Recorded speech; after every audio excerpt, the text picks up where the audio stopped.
fossil fuels still the number one energy source in industry's portfolio, maybe 80%.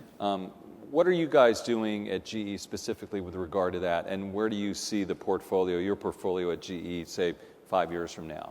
So, Andy, in power generation and energy, 5 years is like a second in time. If you start a nuclear power plant today, it would be 15 years before it entered into service, or 12 years. So you have to stay focused on what's practical and what can be done. I think when I look at, let's say, the next 10 or 15 years globally, you're probably going to see more of a shift towards gas and renewables versus just coal, which has been dominant for probably the last 25 or 30 years. But hydrocarbons will still be the vast majority of power generation, let's say 10, 15, 20 years from now. In our case, we've always treated energy, the advantage a company like GE has is breadth. So we basically have a bet on every technology. We're in solar, we're in wind, we're in coal, we're in gas, and we're driving technology around all those.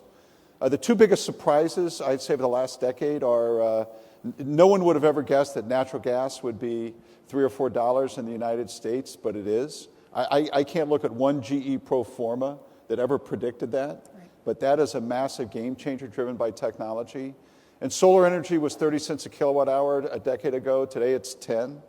Wind is maybe 7 or 6 cents a kilowatt hour. So gas and renewables will have a big advancement. The last thing I'd say, Andy, is for Americans of my generation, we learned energy innovation in Europe. I think those days are over. I think increasingly the incremental buyer of energy is here in China. And so all of the technologies have to fit what happens here in China versus looking at other markets around the world.